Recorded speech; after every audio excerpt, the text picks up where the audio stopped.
Hello, hello. Yes, you can hear me now? Okay, great. Well then, welcome back. Um, Last stream was cut short to an unfortunate circumstance. We were so close to finally, completing Alisa's route in Everlasting Summer. I keep saying everlasting summer. I guess there's something wrong with me. This is a Freudian slip at this point. Or I'm just bad at talking, which is not a great look. Hi, Vox. Thank you for watching. I see there's at least one more person who's really interested in me completing this route. Well, thank you for being here. We'll wait for just a second so that I could check if everything is working correctly. If my chat overlay is fine.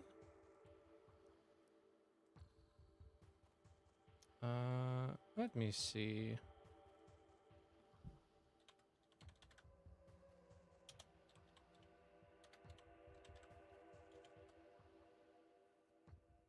Oh. Uh-huh. Looks like it's not fixed yet. Let me see.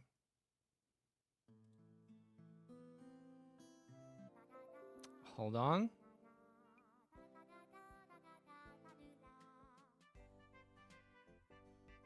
Okay. And are we back? Please tell me we're back.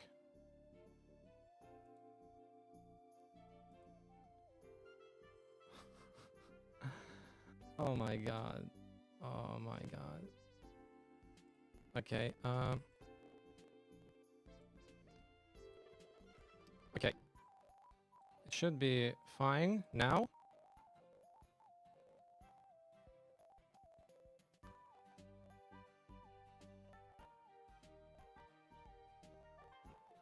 Are we back? I think we are. Okay, welcome back. Okay, let me test this thing once again. And if we're fine, we're fine.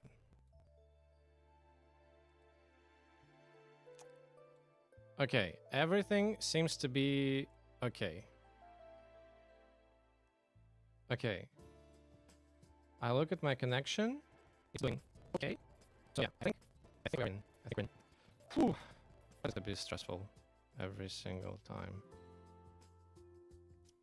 Well, anyway, welcome back. It seems like these stages will be a common thing in the beginning of the streams. So yeah, that's not great.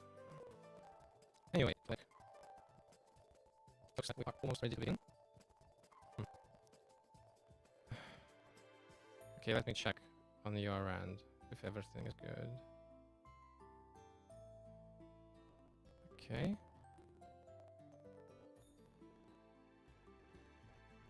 Okay, it should be fine. It should be fine. Can you please type in the chat? How's it going for you? Can you hear me? Can you see me? What's the buffering? Man, I need to... Okay, this is a fucking joke. Okay, you know what? I will have to do the unthinkable. Probably. And,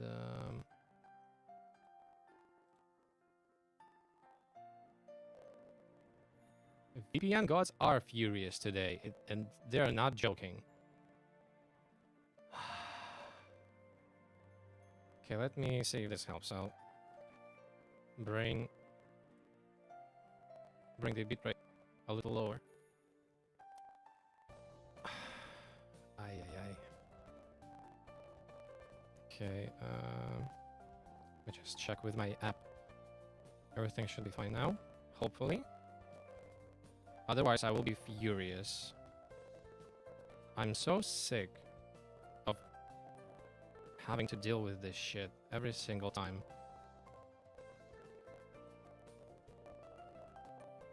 I'm losing frames left and right, which is not good.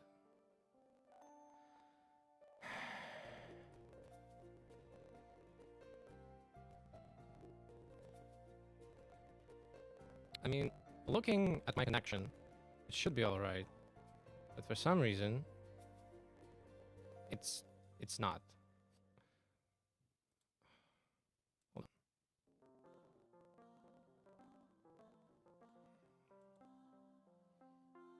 I'll have to go into the settings and maybe change things a little bit. Well, you can enjoy the music at least, it seems.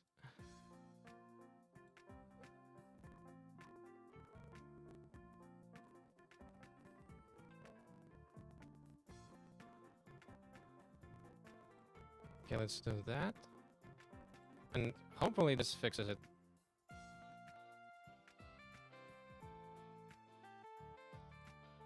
Okay, Vox, I'm looking at your message.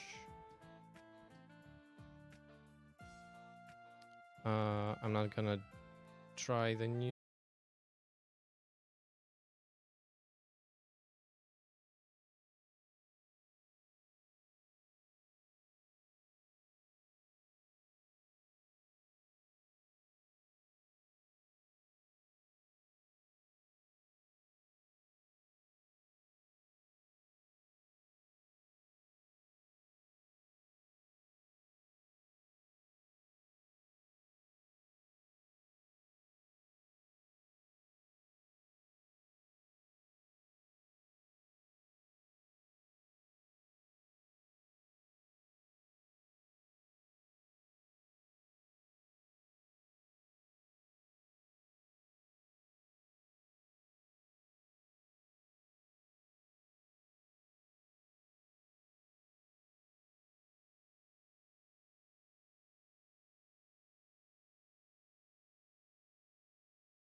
Yep.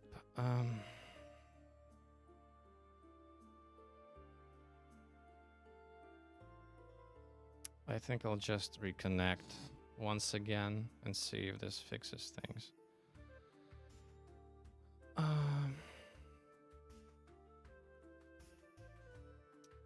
I'll put it on starting soon for now. Maybe. Oh, no, no, no. Hold on. I think it's fixed.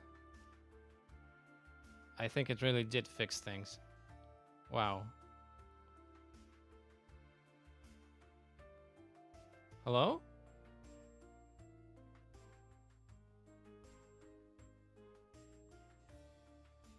Can you see me now?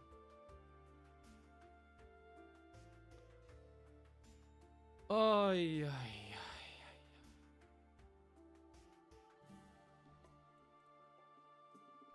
Okay, if I refresh this page, will it fix it? Hopefully it does. Maybe it doesn't.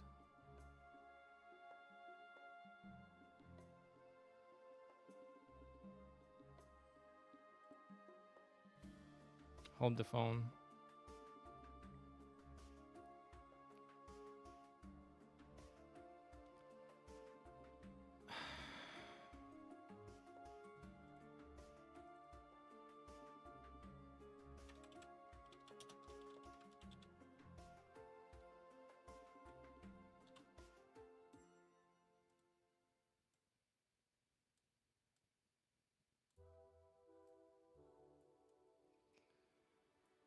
Let me see.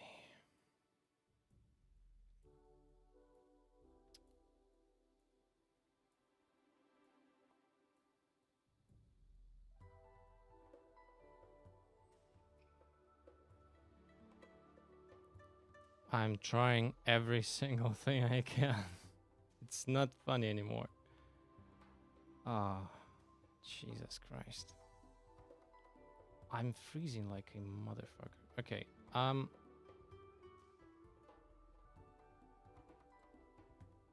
me see.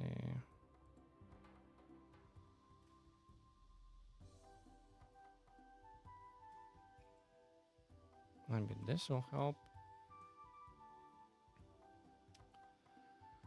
I might just have to restart it completely. I don't know. Although right now it tells me that everything is fixed.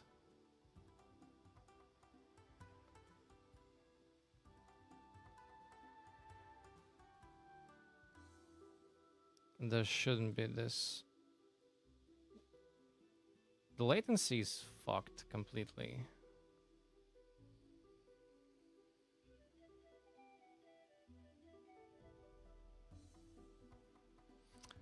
Okay, my connection seems to be stable.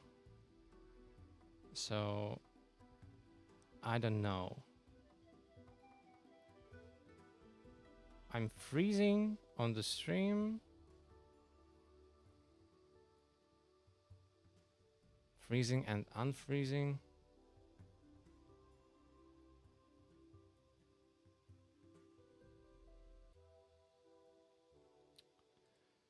Vox, can you hear me?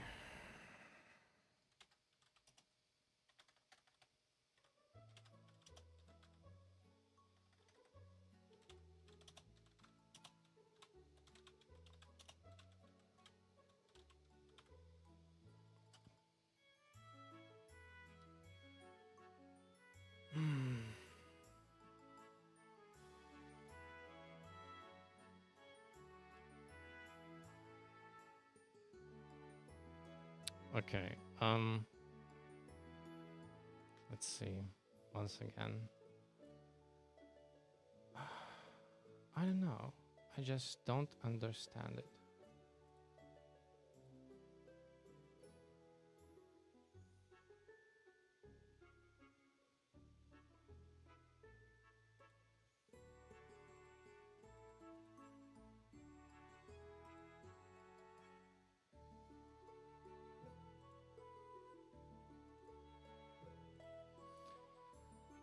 Let me see if this helps.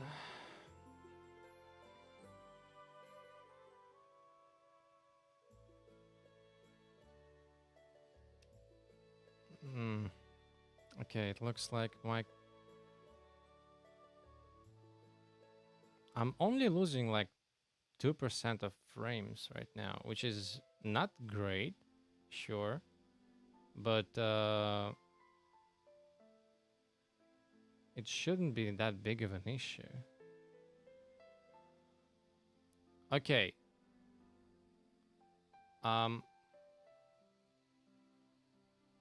There seems to be a fucking huge delay on the stream.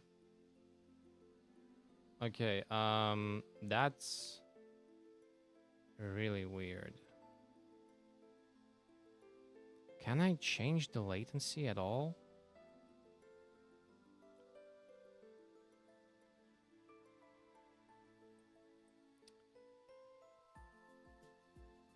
Right now it's good. Okay, let me check once again. Unless you are from the past. It seems... Okay, you know what?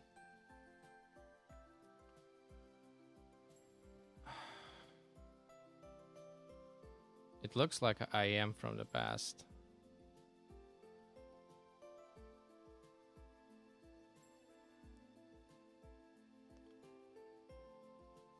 Okay, I don't know if there is um, a huge delay for you yet because it's fucking confusing. Well, anyways, it looks like we can actually start playing the game now. Jesus Christ. Anyway, our tech issues seem to be resolved for now, at least. If everything happens, I hope you tell me. Okay.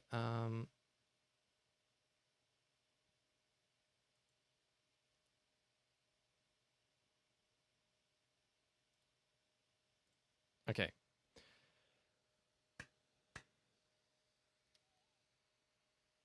There should be delays 2 to 3 minutes now. Well, can't do anything about it, I guess. This is what happens when you basically relaunch the stream. Okay. We're good. We're fine. Anyway, I might not react to the chats as quickly. So yeah, I'm sorry for that. Anyway, quick disclaimer that we are safe to, well, have strong opinions about the characters, the girls, and everybody else in this game. Cool, great, love that. Anyway, let's. The fuck is that? No, it's not. Shut up. Everlasting Summer. So, what happened last time is that we got to day 6. We are now on track to finish Alisa's. We're now on track to finish Alisa's route. And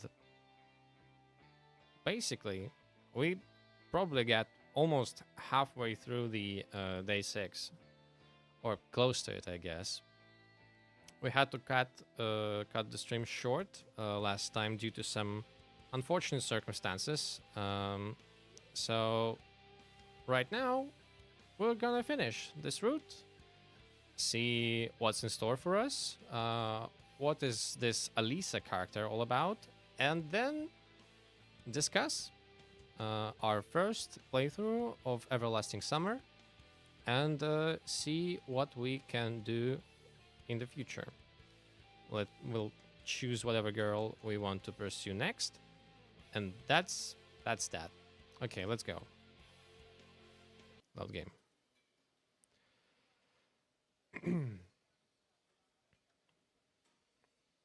So right now we are. It's probably dinner time or lunch. I don't. It's lunch. It's lunchtime. And Alisa wants to show us something in the evening. So I'm not sure what it's going to be. But this is where we are now. So let's continue.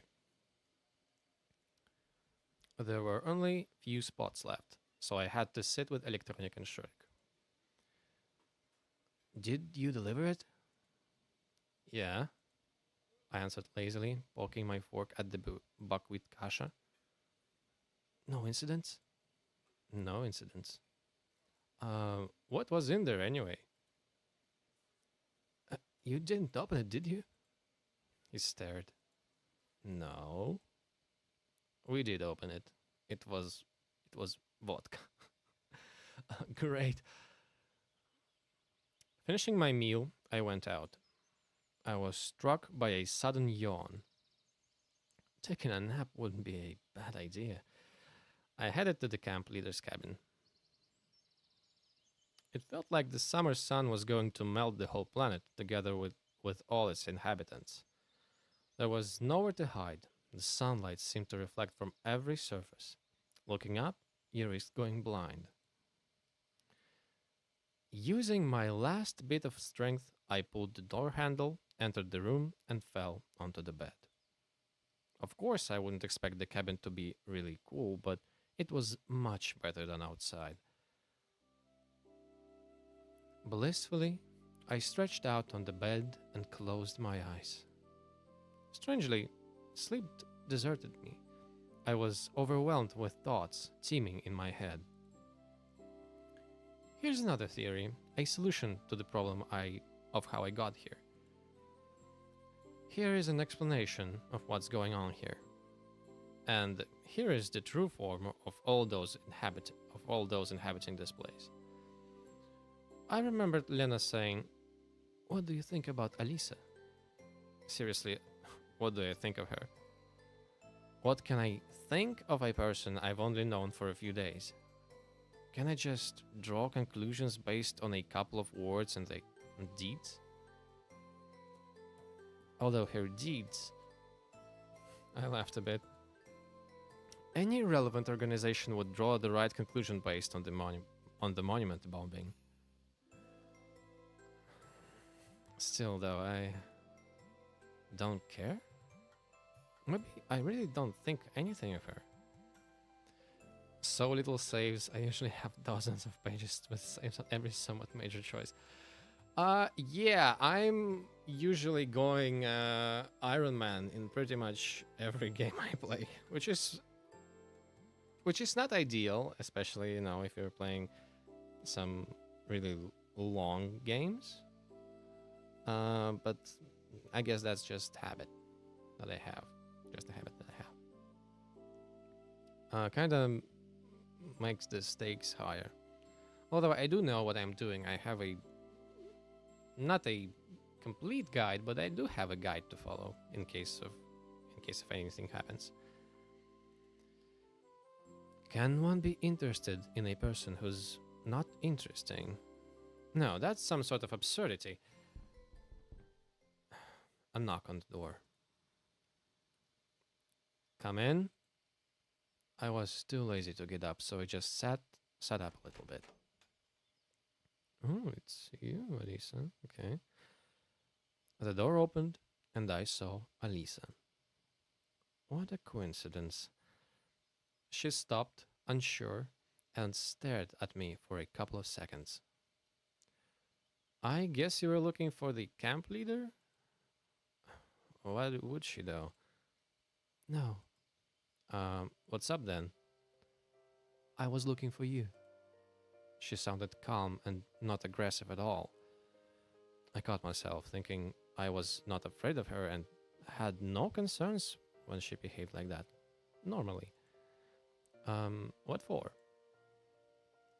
I want to make everything clear. She sat on the bed across from me. What exactly? I want to clean up any misunderstandings or miscommunications. All right, I'm up for that. Have you spoken with Lena today? Yes. About what? Nothing really. You're lying. Alisa looked stiff and worried. She crossed her legs and bit her lip. You do understand, I'm always assumed to be guilty whenever anything happens. Well, you always are guilty, I said thoughtlessly. A spark flashed in her eyes, but she kept talking calmly. Maybe, but in this case, me and Lena were always like that. Even if she starts something, she's all innocent and I take all the blame. So you're saying that Lena... Actually, I don't really know what you're saying. You never understand anything, do you? She fumed. This is strange. I wouldn't call myself slow. So explain? Do you know Lena likes you? She went red after those words. No, I answered truthfully. Well, now you do. Now I do. An uncomfortable silence overtook the room. I was processing what she said, and Alisa seemed unsure of how to continue the conversation. Lena likes me. Could I ever have guessed? Unlikely. My intuition is usually good, but when it's about me and my feelings, it does not work at all. The weirdest thing was, I accepted the news with almost no worries.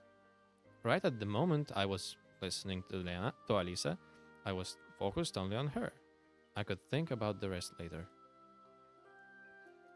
And she thinks I'm gonna steal you away from her. She thinks that all the time, understand? Even though it's always the other way around. Everyone looks at her because she's such an angel and nobody pays any attention to me. To them, I'm just a shoulder to cry on. Alisa started screaming. Look, please, don't get so upset. I don't think of you like that. Of course. I still had no idea what forced her to be so honest. And I didn't know how to react. Moreover, I was not worried at all. It was like I was watching another episode of some TV series and what was going on in the room was on the other side of the screen.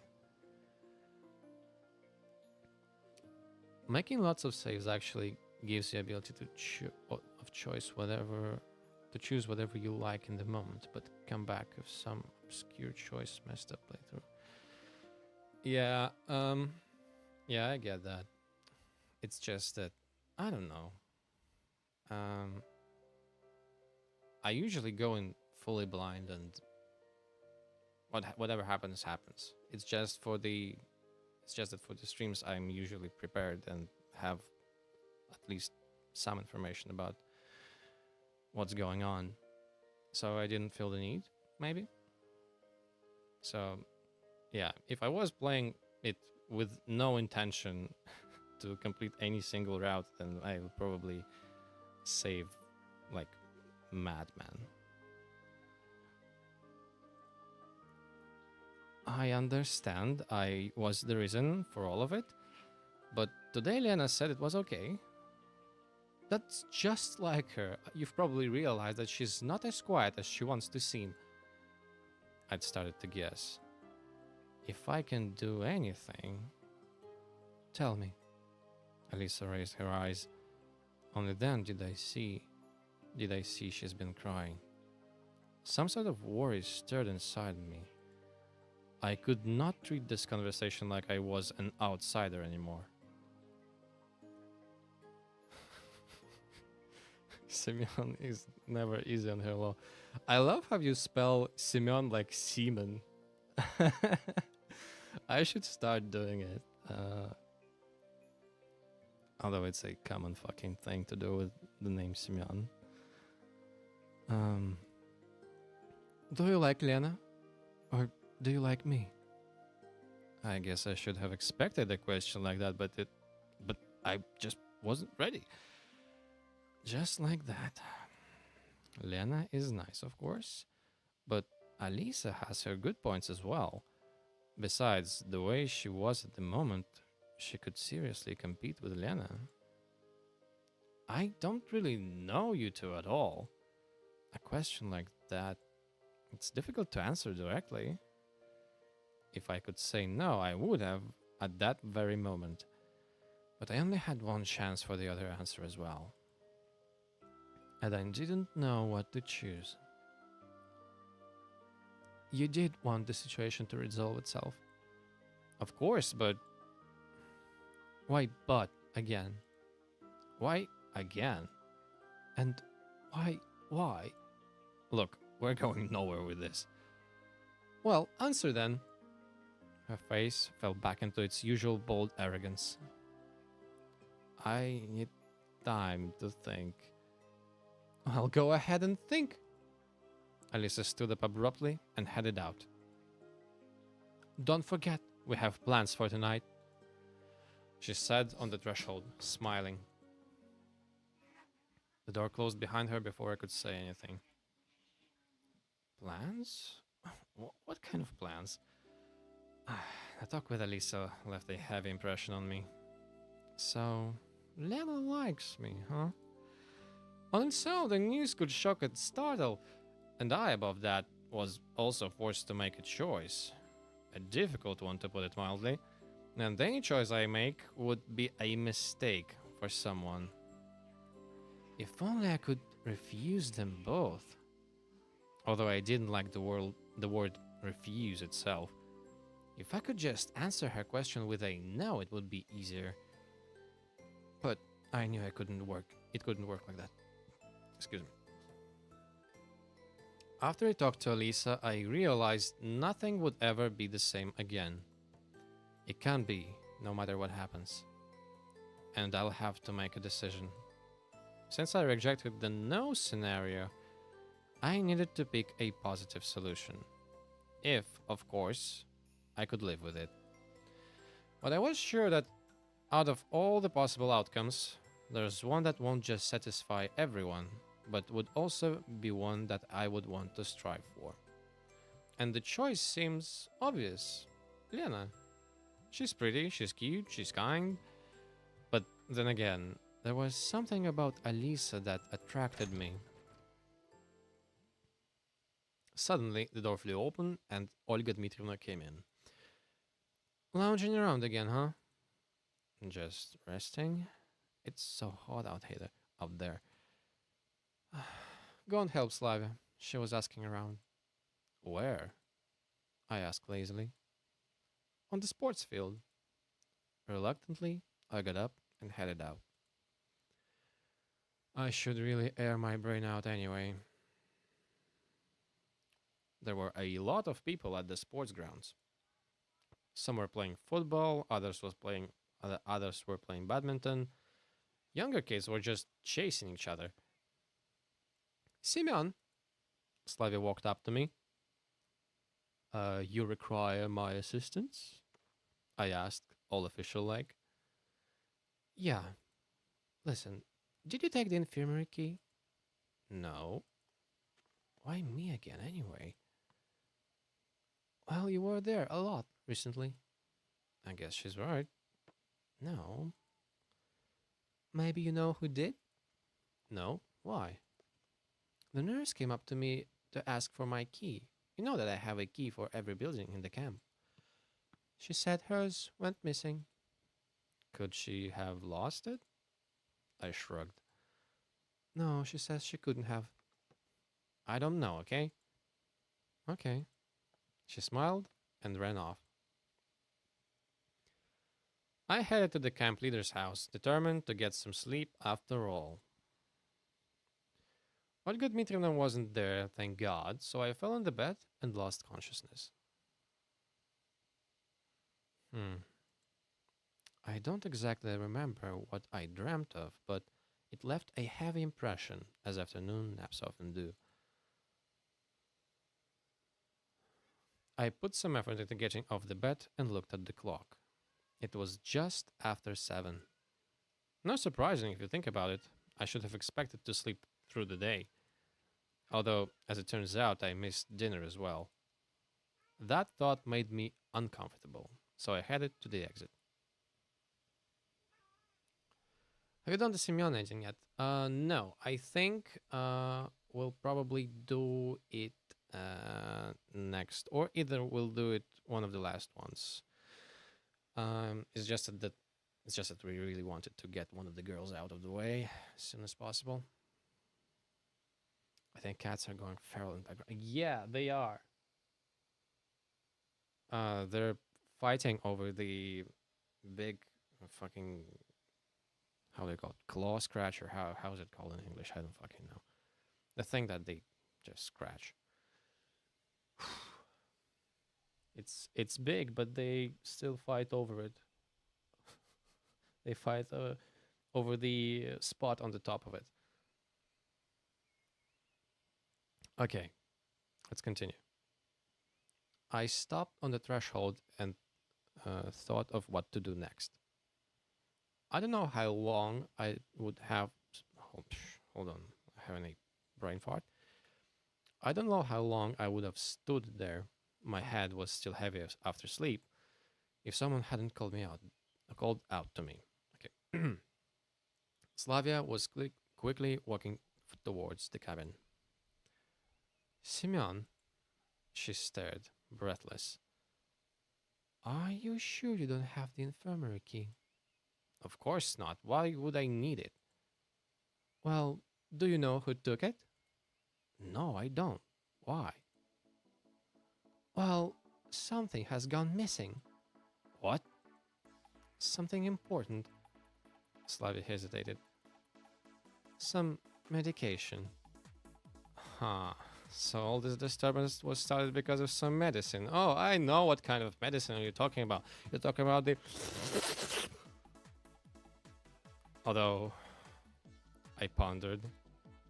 I mean, I have the bottle in my cabin. Did she mean that?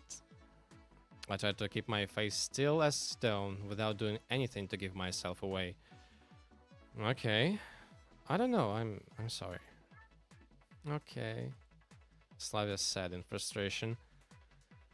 I looked at her and tried to figure out how bad the situation was for me or whether I was in trouble in trouble at all. On the one hand, the vodka, I did steal it. Then again, she's saying it's gone, as in disappeared all by itself with no external influence.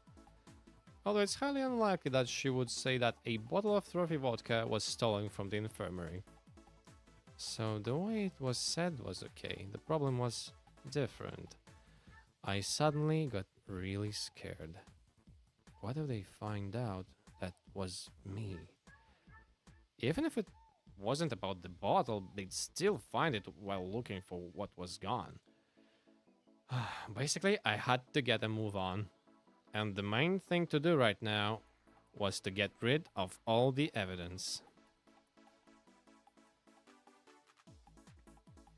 I jumped into the cabin, shoved the bottle under my belt, and raced to the forest. Burying it somewhere was the best decision at the moment.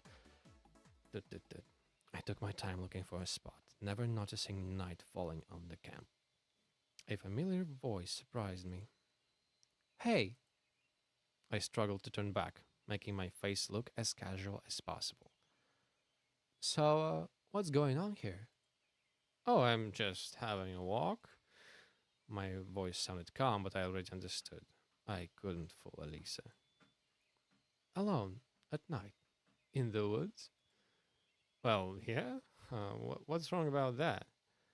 Nothing. Nothing at all. She stared at me. Okay, then I'll... Hold on. Aren't you forgetting something? Don't think so. We had an agreement. About? About tonight. I think she's right. There was something like that. Yeah, but you see...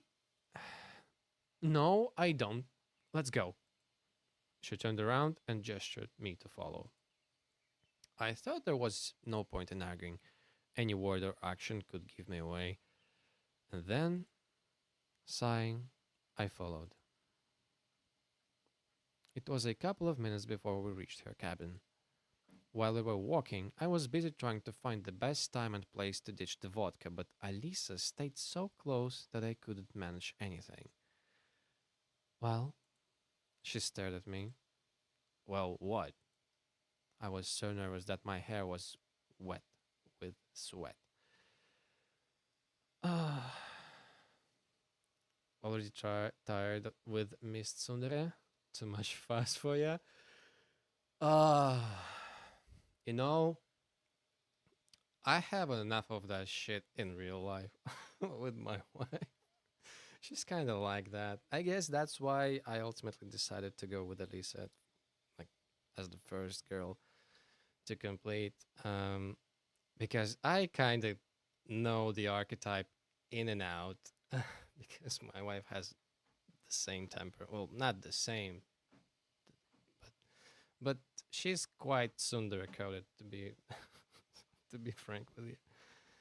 Um, I assume you meant to get the Simeon ending first, since you trigger it as default route when no other routes are triggered. But I suppose it doesn't matter. Yes. The original plan was to get Simeon first, but then we kind of pivoted and decided, well, let's do either Slavia or Alisa, and then basically decided that Alisa, well, she was on the thumbnail already, so why not do her? Also, as I said, she's kind of Tsundere coded which I both appreciate and am kind of tired as well. Tired of as well.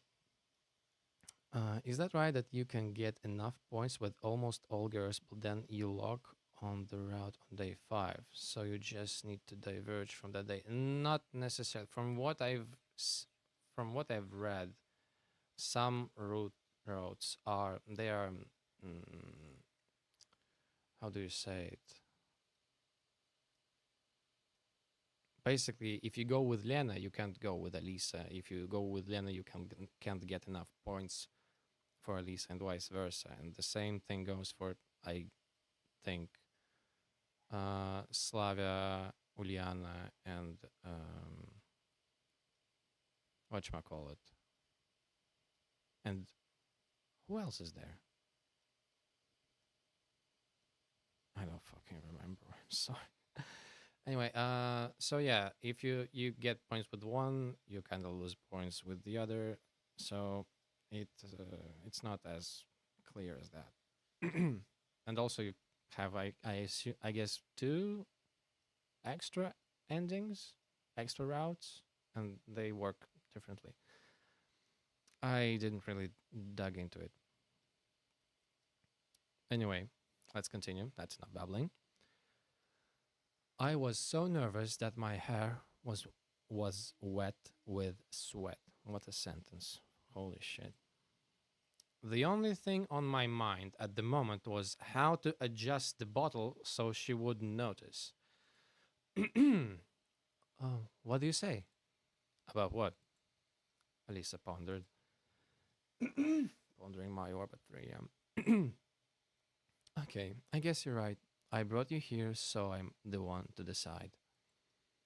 Okay, I agreed, unsure. Hold on a minute. She reached under the bed and in a few seconds pulled out the bottle of Stolichная vodka. Yes. I was shocked. Surprised, huh? Of course. Not by the vodka itself, though, but by the fact that it was the exact bottle I carried to the infirmary in the morning. The murky contents gave it away. So, Alisa looked at me teasingly. What? Wanna take a shot? I didn't even know what to say to that. What she had was just rotten water. The real vodka was in the bottle under my belt. Well, I kind of... Don't tell me you don't drink, Alisa pouted. I don't know, no, I just... Alright then, just a second. In just an instant, Alisa got 2 glasses and filled them to the brim with murky fucking water. Cinema. Absolute fucking cinema. Let's do this, she said, giving me one of the glasses and downed hers before I could answer. What? In a moment, she realized. What on earth is that? She started spitting. They call this vodka? Despite my difficulty, I couldn't help laughing. What are you laughing at? Alisa shouted, red in the face. I'm asking you, what's so funny? It actually is funny. So you're having fun, huh? Drink yours, we'll see how you laugh then. I had no desire to try the stale water, but just to avoid making her suspicious, I asked, so, how does it taste? Like rotten water, Alisa said, upset. I was just going to relax a bit, have a cultured time out, and then a cultured time out, I repeated, as a new bout of laughter bent me in half. Hey, stop it! Alisa shouted and jumped at me. And then she noticed that I have a big, meaty bottle under my belt.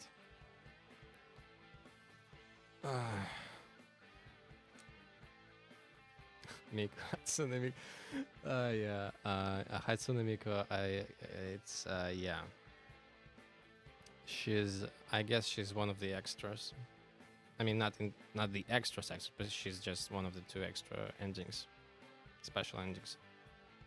I don't know.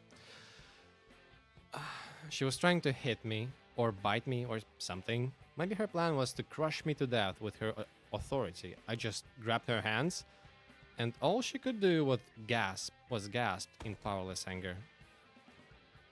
All was going fine, but then Alisa's leg slid, and she began to fall. I let go of her hands, so she fell right on top of me, painfully headbutting me in the nose. I moaned in pain, threw her off, and turned to the side. What do we have here? When I realized she had taken the bottle, all the pain disappeared. Give that back! I tried to get the bottle back, but Alisa nimbly jumped off the bed and ran to the far corner of the room. Let's see, huh? She immediately removed the cap and took a big gulp. In a moment, her face went red, and her eyes seemed to pop out of their sockets. What is this? She rasped while coming back to her senses. That's the actual vodka. I seem to have come to terms with my defeat. But where did you get it? You really thought you had stolen the right one from the infirmary? She nodded. Well, it was the right bottle, sure, but the contents... Man, you're clever. She was already starting to slur her words, as I am as well. Alisa came to the window, poured the water out of my glass, and replaced it with vodka. Come on. I don't want it. Really, this is not the right time or place? Drink it, or else I'll tell everyone you stole the bottle. But it was you! Well, you have the vodka. You can't prove that. You think I even have to? Alisa said maliciously. Unsure what to do, I stared at the glass. What's important is to get rid of vodka.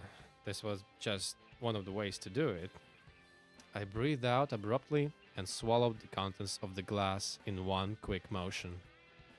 A short moment after, I regretted that. Got any food to chase it? Wait a second, Alisa said excitedly and pulled a huge stick of ham out of her drawer. I tore it from her hands and bit off a big piece. So, how was it? You're asking. It's not like I have full strength booze every day, you know. I didn't fully understand how I'd agreed to do this so easily. I mean, you kinda stole the vodka already. You kinda wanted to have it, I guess. That's my presumption, at least. Like double bubble with vodka flavor. Alright, time for another round then.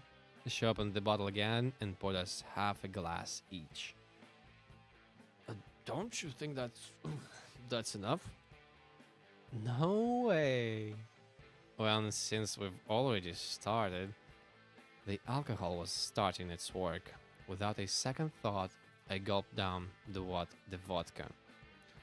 Alisa was definitely less experienced. She was having some trouble with her second glass.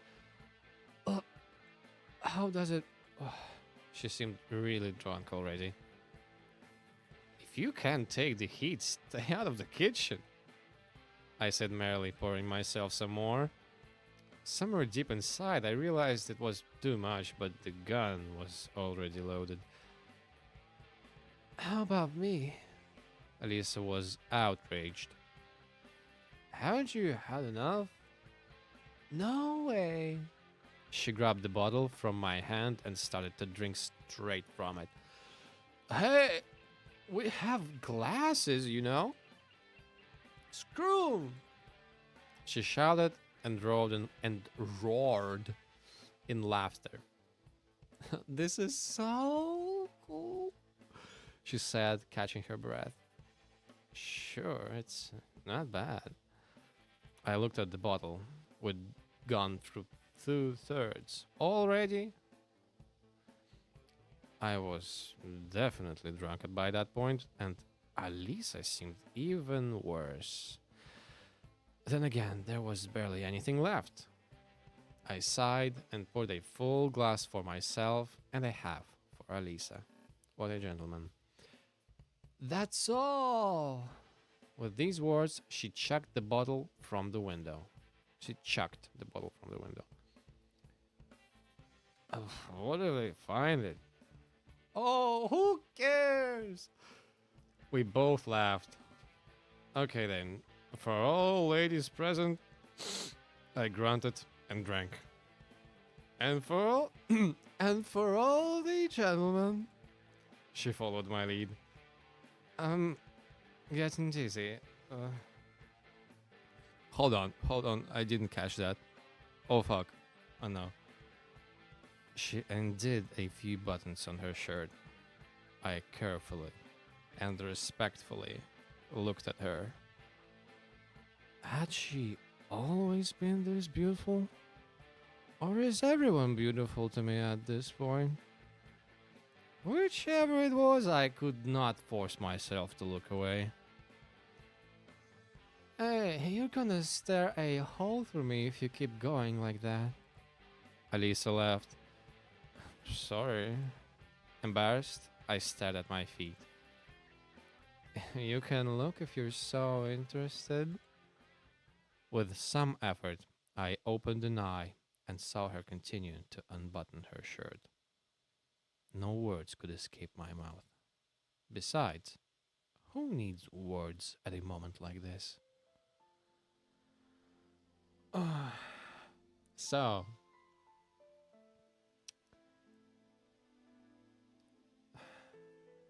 if by any miracle I've downloaded an uncensored version by some kind of divine mistake, or yeah, mistake, some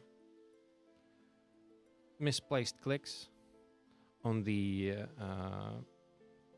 mods page for the game, we would see like people blasting each other, but I'm not gonna show that. So you can research that on your own in your free time after this broadcast. What happened then was what was supposed to happen. At the time, I was unable to think of what was right to do, and I didn't want to. I just felt good. The light bulb burned out, or one of us turned off the light, but either way, the room went dark. I looked around her cabin and thought of something. Where's Uliana? What? You're afraid someone will come in and see us? She grinned warmly. Could happen. I asked her to spend the night at another girl's cabin. Wait, so you planned all this? Well, not something like this, of course. She looked at me intently, smiled, and closed her eyes. Yeah. I stared at the ceiling for a while longer and soon heard quiet, deep breathing. Alisa was asleep. My head ached suddenly. The alcohol seemed to be wearing off. Best thing to do in this case is to follow her lead and get some sleep as well. Before I finished the thought, I was already fast asleep.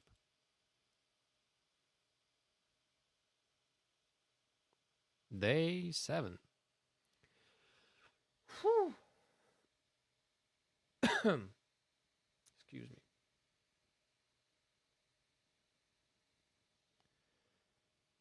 Some people were chasing me. Or maybe they weren't people, but fuzzy black blots with a hellish landscape in the background. I ran, stumbling over something, having no air to breathe. My whole essence was overtaken by primal fear and terror. And then a memory lapse. I opened my swollen eyelids only for. Hold on, what the fuck? Okay, that's type. I opened my swollen eyelids only for my eyes to be struck by bright daylight. A terrible taste in my mouth, pains all over body, and a severe headache. It seems someone was drinking hard yesterday. After coming to my senses, I started to recall the events of last night. I believe there was a bottle of vodka which I happily emptied together with Alisa. I tried to stand up, but something was spinning my left arm. It was the peacefully snoring Alisa. Everything that happened returned to my mind. Fear was quickly replaced by a feeling of euphoria. I relaxed lazily on the bed, enjoying a beautiful hungover morning. Sometime later, Alisa woke up. I kissed her softly and said, "Good morning." She gave me a blank look for a couple of seconds and then jumped up shouting, You, me what? Yesterday you. She hissed. But it was kind of your idea. I wasn't drunk. So was I. What can you do? Alisa was furiously looking at me, but then calmed down and sat beside me. All right, whatever happened, happened. You sure? I got up and tried to hug her. Don't, she whispered, blushing. Why? Because. Alisa frantically shook her head. Because it's 4 o'clock already. And what? Don't tell me you're late for something. Everyone will leave without us. Leave where? Today is the last day. The last day of what? I asked, completely confused. The last day of the term. What? The hangover that seemed to have already passed a while ago made a sharp comeback. Don't tell me you didn't know, asked Alisa in surprise. So you did know it? Well, yes, but I'd forgotten it somehow. And what should we do now? Actually, that wasn't the main thing that I was concerned about. If today is the last day, then everyone will go somewhere. So I can get out of this camp somehow. Well, I have no idea. Maybe we can still make it. I jumped out of the bed and started dressing quickly. It was difficult as my coordination was badly disturbed by yesterday's lavish indulgence. What are you waiting for? Alisa didn't reply but started dressing too. A couple of minutes later, we were standing at the deserted square. Let's go to the camp leader's cabin. After opening Olga Dmitrievna's cabin with my key, I found nobody inside. Oh. We checked the entire camp and found that we were alone here. After returning to the square, I sat down and covered my face with hands like a doomed man. I still felt sick, but now it turned out that I had to solve a serious problem. Where would they have gone? Well, to the district center, I guess. Do you know where it is? Approximately? Is it possible to reach it on foot? Don't know. And how long would it take on a bus? A couple of hours. Quickly, I reckoned how much that is in kilometers. Taking into consideration the quality of the Soviet motor car industry and Soviet roads, one could presume that it is quite possible to reach it on foot, provided that Alisa knows the exact direction. Okay, the camera died. Thank you. I didn't notice that. Hold on. Just a second. I need to replace.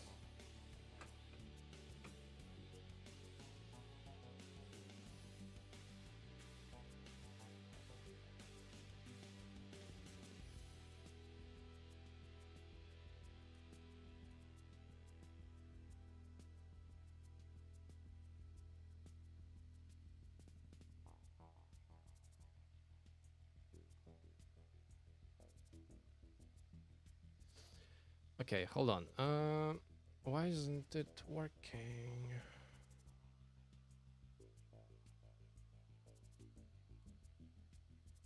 Did I fuck it up? Hold on. La la la.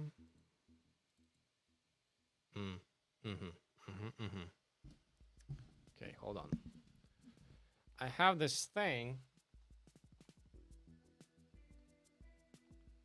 called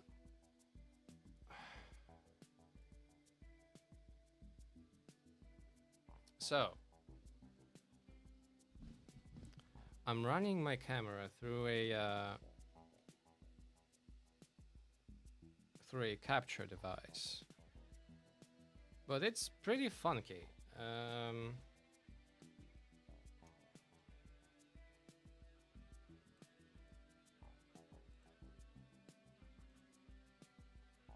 Hold on. Why did that happen, huh? Okay,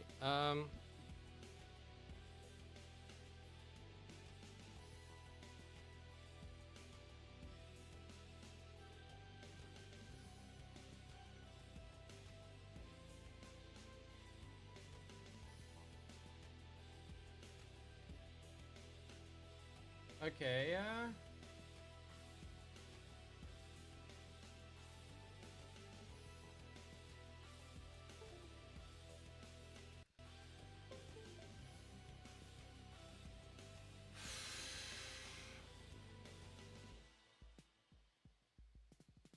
hold on a second.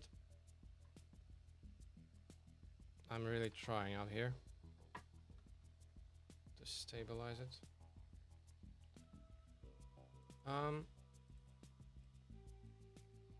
So my setup is pretty fucking shit.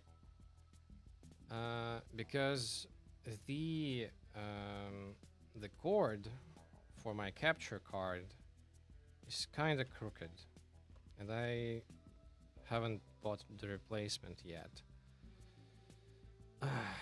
So I need to find the correct angle for it again for it to work. Hold on.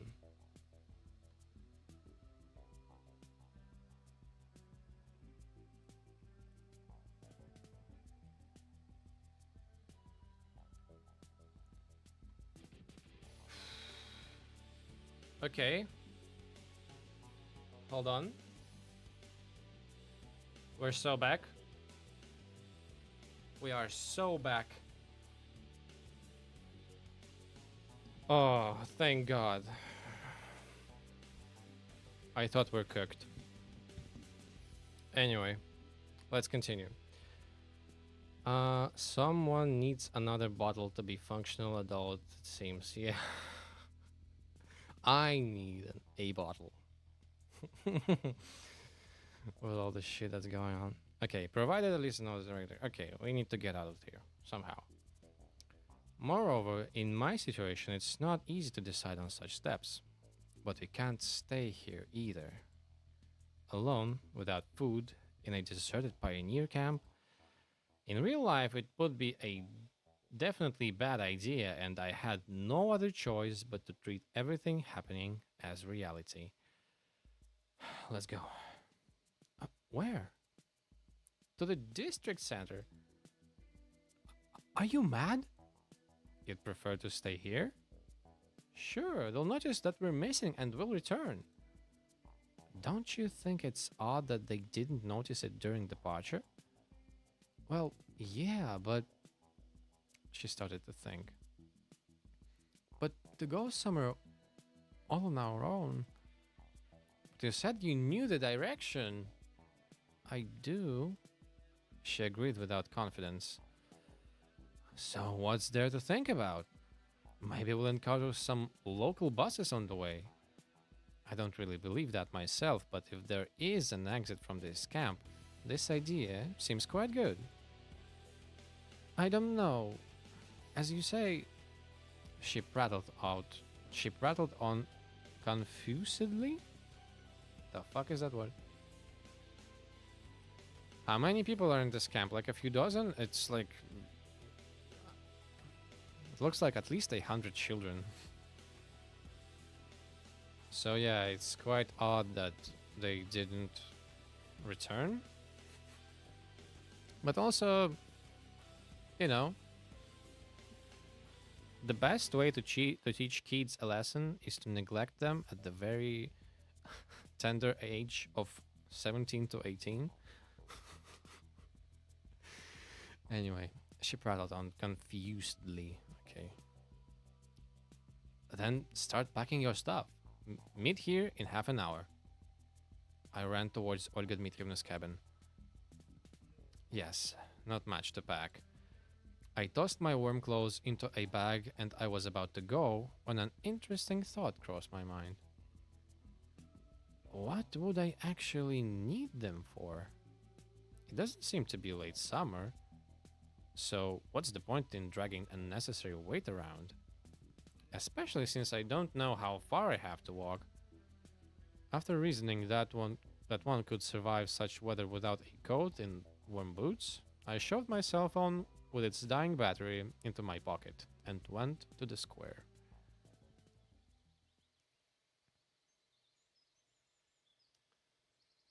Um, 1 second. Okay.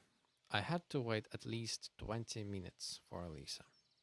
My hangover seemed to ease a little so I could better focus on the previous night. What does she really think? What does she really mean to me?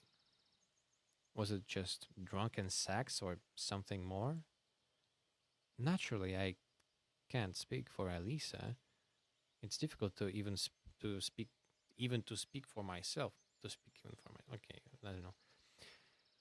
I began to remember the course of my acquaintance with her, how she teased and mocked me at first, her arrogance and self-confidence. It was more than compensated for by the tenderness of last night. It was already clear that she is not the person she wants to seem like. But what kind of person is the real Alisa? And do I have any feelings towards her? I do feel sympathy, a sort of affection, but is there something more? My reflections were interrupted by Alisa. Here, take it. She held out a huge backpack to me.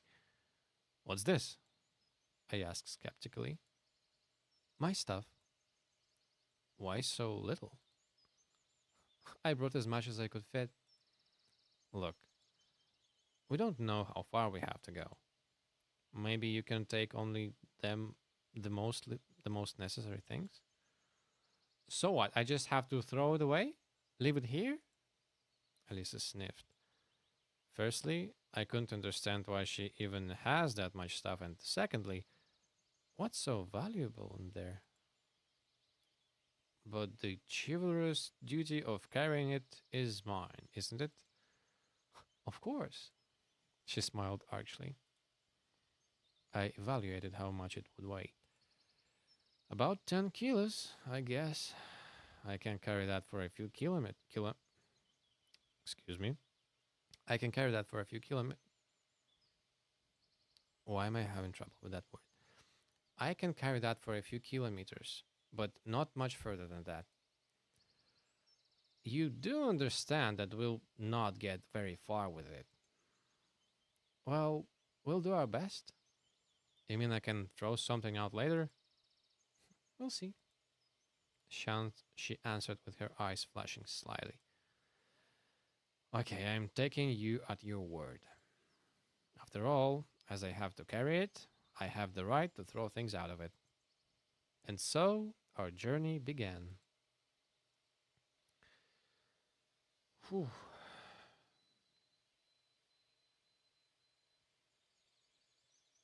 Then on at this point, nothing could stop the stream. Yes, always comes back. A while back, I couldn't get 60 FPS in any game for some reason, so I started troubleshooting for days trying to figure out what was wrong. It turns out my cat knocked my HDMI cable. Yeah, that happens sometimes to me as well. Although not to my HDMI cables, but to my Ethernet cable. My router is just underneath the table, so they kind of knock it off sometimes. 17 is good enough. Start paying rent, you freeloader, time to pay 8 bills and take out a mortgage. True. It took me at least an hour to start getting tired. I would never have thought that I possessed such stamina.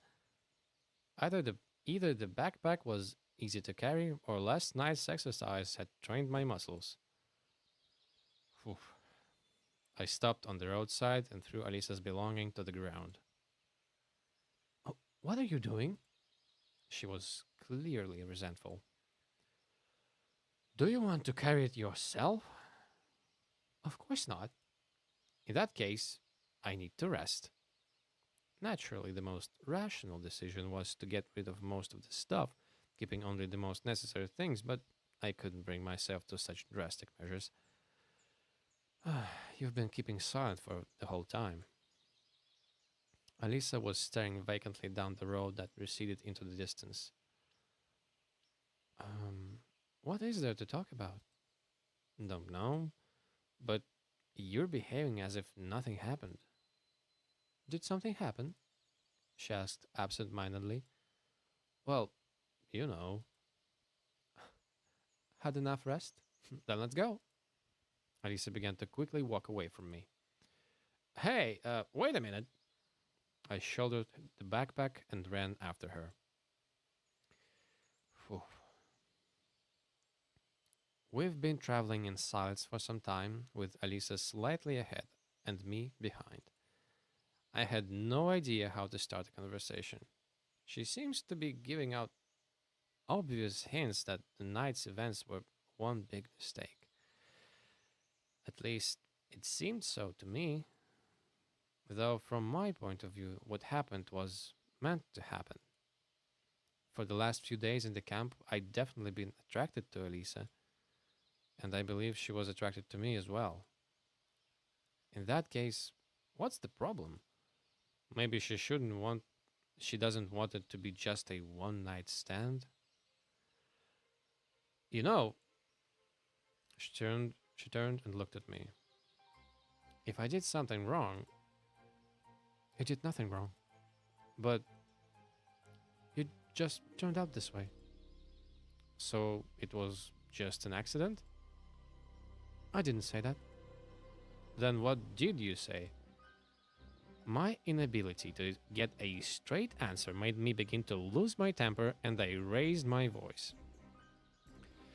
You're just giving me hints, ambiguities. What about straightforwardness, sincerity? You weren't like this before. People tend to change. She slowly paced forward. Change? You call this a change? You're a completely different person now. Just like Lena, really. Alisa stopped, but didn't turn. Don't compare. Got it? Don't compare me with her. She spoke quietly, but there was rage in her voice. Well, I didn't say that out quietly. What? I was somewhat taken aback. You blame me for everything, but what about yourself? You're constantly looking at her. Even now, you managed to see her in me. Wait, what's. Why did you come yesterday then, huh? You could have gone to her? You did know. Did know what? Did know that I was waiting for you. It seems that making this confession was a hard decision for Alisa, but at first I assigned little significance to her words. Well, you yourself told me to come yesterday, so I. This isn't about that. Alisa burst into sobs and covered her face with hands. I was completely taken aback. I still didn't get what she's hinting at, so it was impossible to talk normally. Sorry. Forgive me. Stop apologizing. But if I said or did anything wrong, so what's the point of apologizing? If you already did, better to behave yourself from the beginning. But I don't know how. Alisa looked up at me. There was so much sorrow in her gaze that I couldn't bear it and turned away. She stood like that for some time. Soon she seemed to pull herself back together. Okay, forget it. Let's move on. Naturally, I couldn't forget it even if I wanted to, but I had nothing to say anyway, so I followed her in silence. The sun was slowly moving below the horizon. I was immersed in thoughts and even forgot about that heavy backpack on my back. I had to say something, do something. Alicia is expecting me to, at least a few words. But what should I begin with? I'd gotten used to everything in my life being quite simple. Any task seemed to be already finished after only a few steps. Instead of considering the long way to my goal, I immediately started to think about the results, enjoying an unachieved victory. Well, that happens to me sometimes. Like it is, for example, with uh, with the Mushoku Tensei deep dive videos that are in production hell. Moreover, I doubt I'd have to face a situation like this in real world. Obviously, for a long time I dreamed about a person who could care about me, but right now such person is in front of me and yet I feel nothing. And I can tell Alisa either yes or no just because I don't know what will happen next. Meanwhile, it got dark. I guess we should make a camp for the night. There's not much left to go. Are you sure? And even if that's so, it's better to travel during the daytime. You know best, she answered coldly. We stopped at the edge of a wood. Got anything useful in there? I pointed at the backpack. Have a look. Mainly footwear and clothes were there, but on the bottom I found a magazine and a box of matches. Quite enough to light a fire. Soon we were sitting on a fallen tree and warming our hands by the fire. Only now did I finally realize that I'd finally gotten out of that damned camp. I'd found no answers. On the contrary, everything had become even more tangled as I guess I am to spend the rest of my life in this reality. If I don't take into consideration all this sci-fi stuff, it's clear that I'm somewhere in the south at the end of the 80s. How and more importantly, why was I brought here is not so important now, as I have to somehow adapt. And I ought to begin with the girl sitting by my side. So, what will we do when we reach the district center? Call our parents, what else? Lisa smiled slightly. She had someone to call. And then? And then it's all over. Meaning? Well, we'll leave for our homes. I wasn't really surprised by this answer. I just hadn't thought about what would happen after the tournament. And that's it? What else is there? I don't know. After all that happened.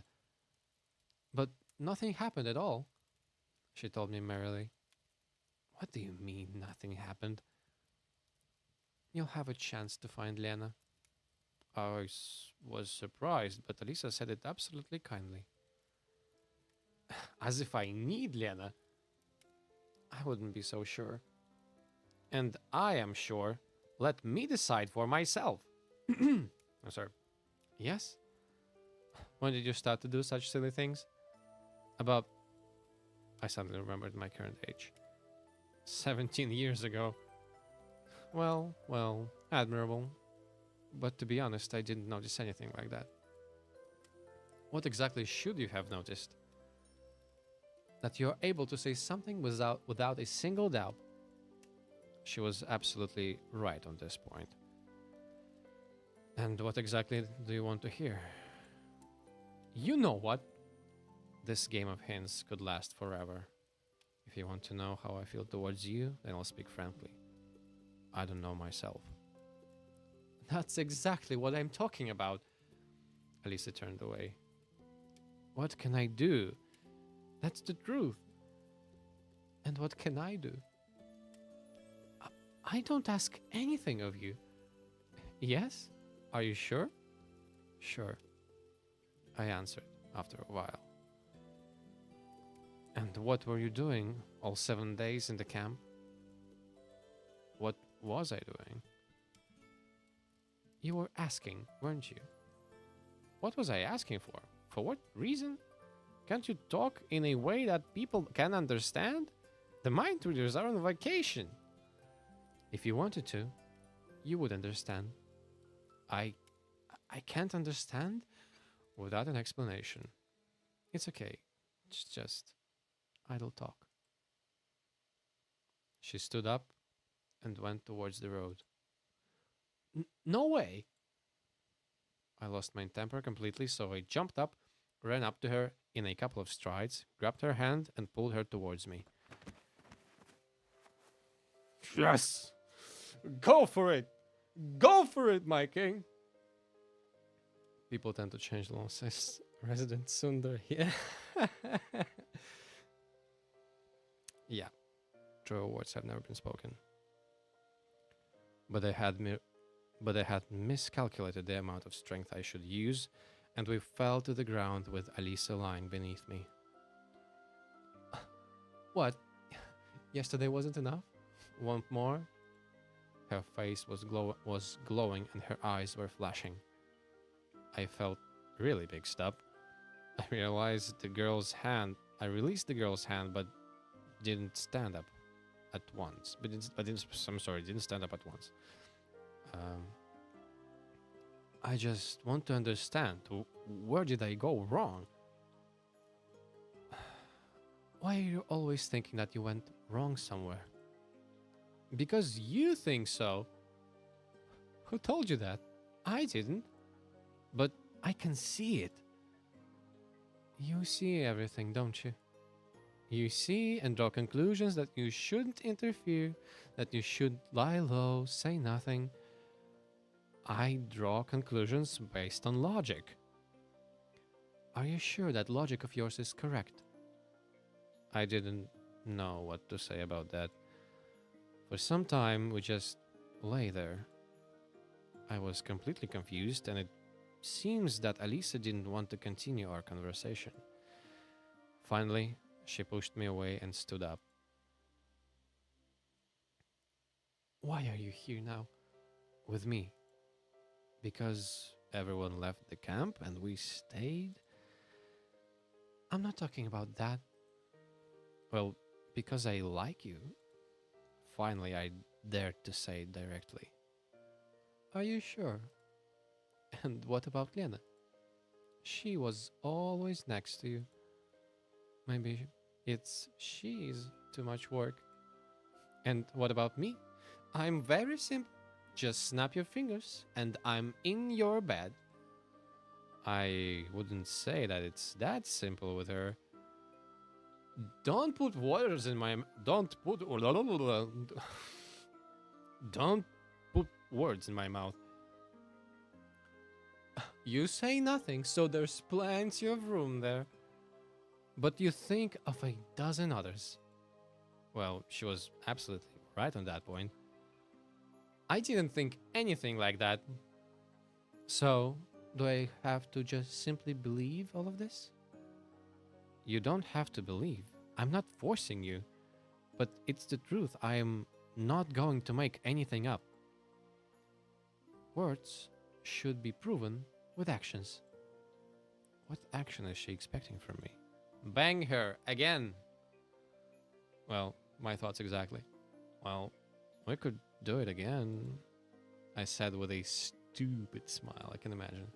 I had no idea how I even dared to think of joking in such a situation, especially a joke like that. Sure, come on. Huh? Alisa said in a calm voice, walked to the fire and started to undress. Hold the phone. Why would Simeon even bother with contemplating about her? Because he's fucking brain dead. I jumped up, ran to her, and grabbed her arm. What are you doing? Wait, I didn't mean that. Well, what's the big deal? Don't you need me just for that? Of course not. You got me all wrong. How should I get you then? She pulled her arm free and started crying. I lay down beside her, hugged her, and started patting her head. Everything's all right. Calm down. Leave me alone, she said through the tears, but didn't try to free herself. You see, I had a hard life before this camp. I just haven't gotten used to this. I didn't know how to act in situations like this. I've been alone for a long time. No friends, no loved ones.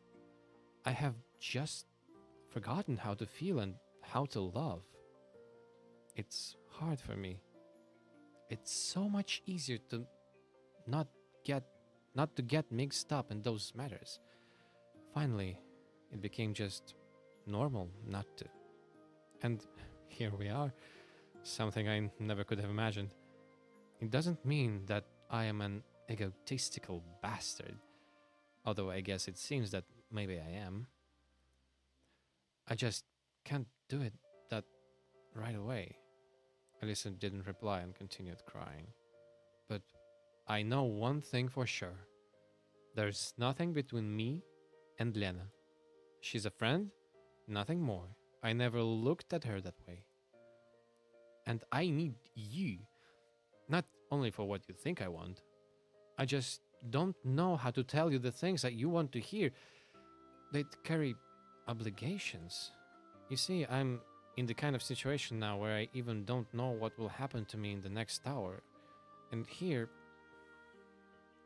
Alisa seemed to not be listening to me at all, or my excuses just didn't reach her. Well, I should be proud of myself. I made a girl cry. And which girl? Alisa, who at first glance seemed to be a complete stranger to any romantic feelings. You know, I can't make this decision for both of us. I can only say for myself that I am ready to be with you, to support you, to protect you. But you, why do you need me? I have nothing in my soul. I don't even know what I want from this life. Besides, I'm here now, but tomorrow I might be gone. Alisa stopped crying for a moment. Don't you understand that I already made that decision a long time ago?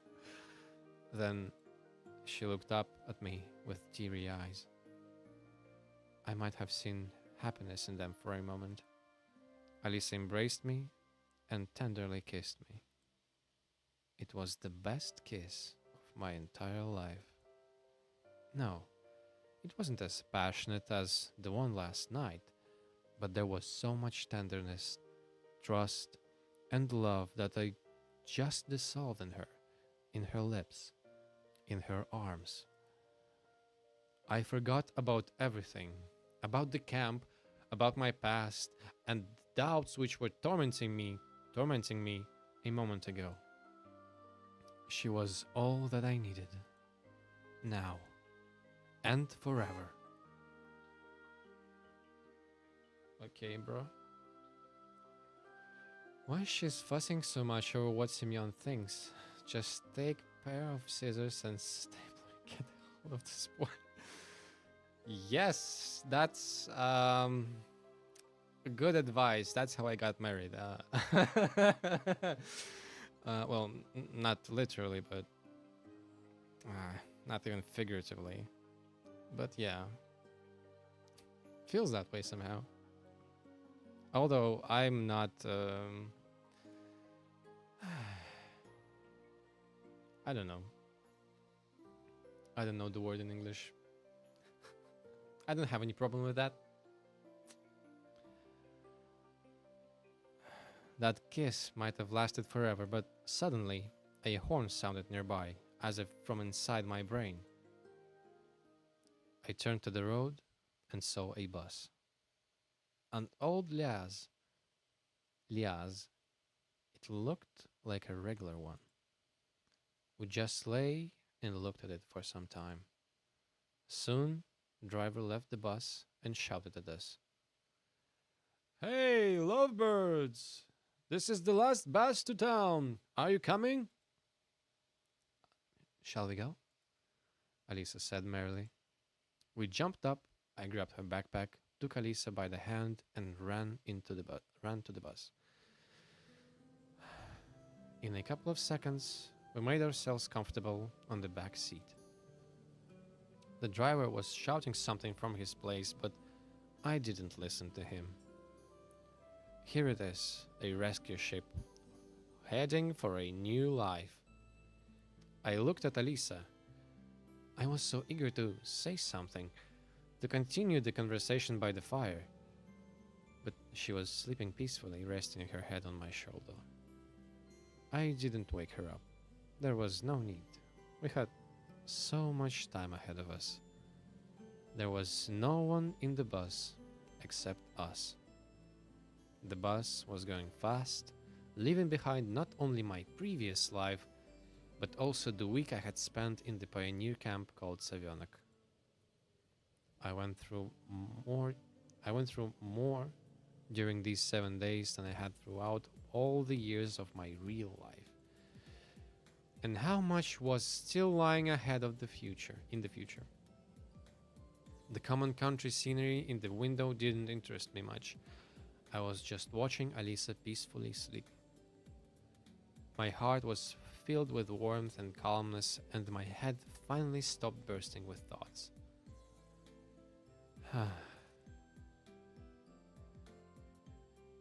But happiness is a fragile matter. Many things can destroy it. Time, for example. The longer your happiness lasts, the more common it becomes. Emotions dull, new problems and worries appear. I felt good, but the accumulated exhaustion didn't let me enjoy the moment. I fell asleep.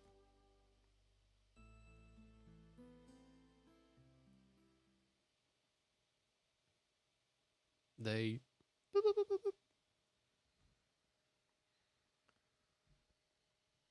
imagine he just fucking wakes up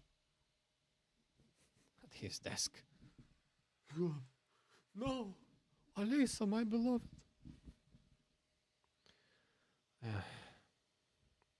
It seems I'm getting old. The day was over, and the hangover should have been long gone, but I still felt sick and dizzy. Despite how hard I tried, I was unable to open my eyes. I just rolled over. I wonder what awaits me in the district center. How am I to live? Maybe it's not all that bad. Well, sure, I don't know where to begin, but on the other hand, this world doesn't seem hostile. I know a lot of things here. Everyone speaks Russian, so maybe nothing bad is going to happen? Suddenly, I felt very sick. Damn it, I thought was all. Damn it! I thought it was all gone by yesterday evening. I managed to reach the toilet, moving instinctively. After some time, when my dirty business was done, I returned to the room. And then I realized, standing here, uh, uh, I'm back to my old flat. However, it's not so old. It seems that nothing had changed during the week of my absence. The dust layers haven't even grown thicker. The keyboard position, monitor incline, and the stain from a cup of tea on the table stung my eyes. Theoretically, a man in my condition shouldn't notice such details, but the entire room drew my attention to the most minor of details as if it was twinkling with different colors. The socks were thrown around in exactly the same manner as they had been before. The blanket sat rumpled on the unmade bed as it was before. The dirty window showed the same view of the same street like a cracked kinescope. Okay. In vain, I tried to become terrified, or at least scared. Maybe shock effect, post-traumatic stress disorder, or something like that. After all, several hours ago, I wasn't even thinking of returning to the real world. The pioneer camp, the girls, Alisa, the mythical district center where I would have arrived if I hadn't woken up in my flat. All that had started to seem real to me. Maybe my fantastic vacation to Savionik was just a dream? My feet started to rack up circles around the room. I held my hands behind my back and started to think everything over. Only one thing is clear. I've returned as suddenly as I arrived there, without any reason or logic. Maybe there was some sort of explanation, but it's beyond my or human comprehension.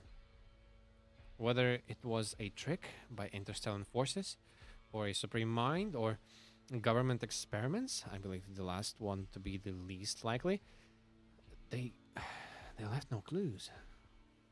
If I was unable to find answers in the camp, it would be foolish to expect things to become clear here. It's like searching for evidence in a house that's been burned to ashes.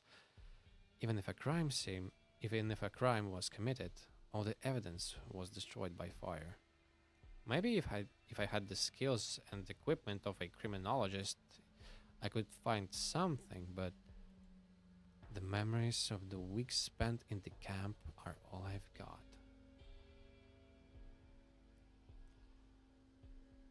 Better fire than perpetual coldness. Yeah. The same bus. Guess our guy coming back with a big luggage. Yeah. With a big luggage. But it looks like he didn't return. I mean, he did return, but empty-handed, it seems. Not gonna lie, sometimes I do get dreams with similar concepts. Yeah. Yeah, not gonna lie. But it wasn't a dream. I knew it for sure. My hangover was absolutely real. My feelings and emotions were genuine. It not just the stuff of dreams. Therefore, I've been there. I spent a week in the Savionik Pioneer Camp with the camp leader and the pioneers. With Alisa, memories of her made me sigh. It would have been great to leave with her. Wait a minute. What's wrong with me? I should be glad I returned to home, to the real world. Or shouldn't I? For now, I just couldn't evaluate the situation reasonably. I couldn't understand whether I wanted to stay there or to enjoy my long-awaited return. I noticed a 5-ruble coin on the table. I took it and began to toss it up without any purpose, counting the number of heads and tails. A long time ago, maybe in school, I heard that it was an infinite number of coin tosses. The probabilities are not equal to 50% each. Maybe it's because a coin doesn't have a perfect shape and weight, or because of some other reason. Whether after some time I counted seven. However, after some time I counted 70 heads and 71 tails. So the theory of relativity lies. But I'm not the man to judge it. I don't know much about it. I recalled my childhood when I had heard the word tales for the first time. For some reason, it always made me think of squirrels. Yeah, because Орел и решка. Решка, which is tails. No, hold on, that's the opposite. Anyway, I think he's referring to решка. Решка sounds like орешек, which is like a nut. So there's the parallel with the squirrel. But they adapted it to the tail. Maybe there is some logic in this. A squirrel does indeed have a tail. Now, this theory seemed strange to me, but at the same time, I couldn't find any conclusive evidence to disprove it. So, does it mean that squirrels come out more frequently than heads? But one might consider that a squirrel has a head as well, so I yanked on my hair and sighed, exhausted. Now it's not the time for thinking of such rubbish. On the other hand, what is now the right time for? What can I do? What is under my control? If I hadn't bothered trying to find answers during the week there, what would be the point of thinking now? Maybe I should just try to go back to my ordinary life. The words ordinary life were painful to me. Why did I choose that specific word? I could have said past, former, or something else. I guess because it was just what I used to. That's the most obvious answer. As they say, what you get used to becomes second nature to you. Instantly, all of the last week's events floated before my eyes. Did I really want to stay there so badly? Was just 1 week enough for me to get used to Olga Dmitrievna picking on me all the time, Uliana's pranks and joking around, or Alisa's cheekiness and mockery? I had no answer to this question, but it's obvious that I already miss it. Although I'm sure I'll never return there. Obviously, I can't tell whether the force that brought me there might want to entertain itself again. And again, and again. It is possible. But for now, I have what I have. An adventure that I'll remember for the rest of my life. Damn it. How many people get to experience something like that? Even books, even dreams about such things are unthinkable. The main thing is that I wasn't Dr. Moreau's evil island. It wasn't Dr. Moreau's evil island, but a normal Soviet pioneer camp with normal pioneers. And its commonness was overlaid by the astonishing origin of my arrival there. Anyway, it wasn't the worst experience of my life. Perhaps it was one of the best. Obviously, it's sad that everything just ended halfway through, but every story has an end. It's good that it has ended that way. Who knows what else could have happened?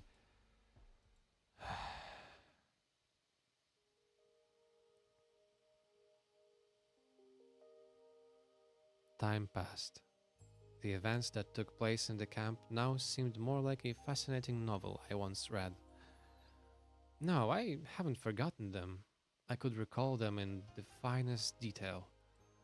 I remember how as a child I used to lie under a blanket with a flashlight and read a fascinating book about spaceflight until dawn. Sometimes I wasn't able to get up to go to school.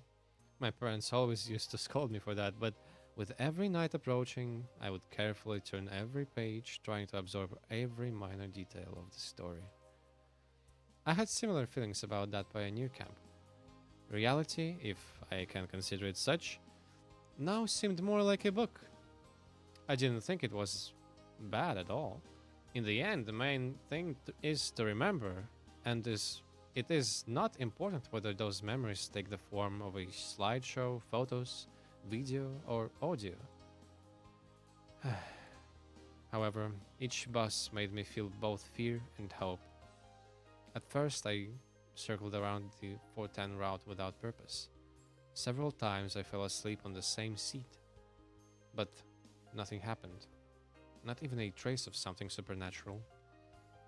As times went by, excuse me, as times went by, I stopped these idle trips. Something changed in my life. It just couldn't do otherwise. A couple of weeks after my return from the camp, I took up my guitar that was lying lonely and gathering dust in a corner. Striking a couple of chords, I remembered Alisa. For me, her image was inseparable from this instrument. At first, I didn't it didn't work out very well. Maybe I just had no talent for music. I started reading teach yourself books and watching video lessons. On the other hand, all the effort wasn't a burden anymore. I just played the chords and polished my skill. And as with any kind of activity, including music, practice makes perfect. About half a year later, I realized that I'd achieved some results. At least I could now smoothly play parts of my favorite songs. Satisfied with my progress, I put a couple of advertisements for music forums, intending to form my own band. I still had no idea what kind of music I wanted to play. My tastes varied from something really heavy to anime soundtracks. At first, it seemed impossible for me.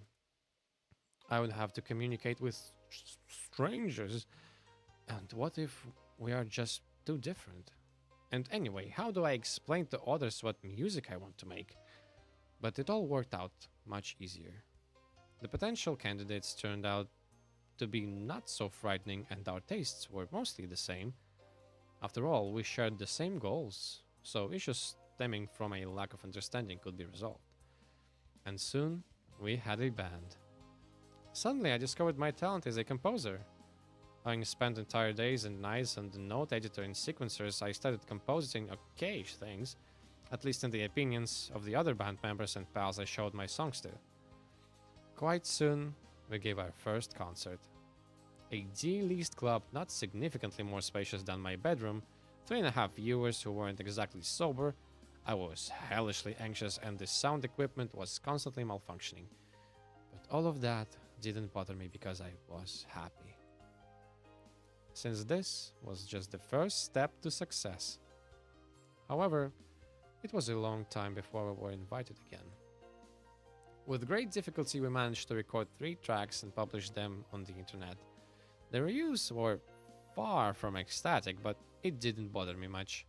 It was just the beginning. Maybe some considered our music just a leisure activity or a brief fixation, but for me, it was serious. After all, it was me who founded the band and all the music was mine as well. I felt a personal responsibility for the fate of my creation. Every spare moment I spent on improving my performance technique, and after a year I could already confidently say that I wasn't the worst guitarist in the world. Then some sort of popularity came. We were giving concerts almost every week and we were finally getting paid. It wasn't important that it was just 500 rubles per man. The fact that our work was in demand and someone was ready to pay for it, even though we were usually a warm-up for other bands, was what mattered. I was sitting before my monitor, torturing a guitar. The date of an upcoming concert was thickly circled on the computer desktop calendar. The very thought of that gave me goosebumps. It will be the first time we will be headliners, and we'll have an album presentation as well. I wonder how many discs would be sold. Of course, the CD era is already over, but there is still someone who appreciates it. And maybe some will buy it just to support the band. I looked at the date once more. Yes, it is exactly a year since I returned from Savionek. My smile reflected in the dark monitor screen. I wonder whether Alisa would like my music if she existed in this world. I don't think so. She preferred Soviet rock classics, but who knows? I played a couple of complicated guitar parts and concluded, with a feeling of satisfaction, that the sound of my guitar surpasses by far that of this. Hold on, surpasses by far that of the Soviet Ural guitars, and my skill has overcome that of the guitarists of the same era. I wonder whether I would have achieved all this without those fantastic events. Unlikely. Nothing strange about that. Lots of people rethink their life after stepping close to the edge. Sure, nothing dangerous happened back then, but a psychological shock is a good substitute for grave danger. I rehearsed my part once more, put the guitar into a case, packed all my stuff, and headed to the exit. It was cold outside, just like that day. Slowly, I approached the bus stop for the 410.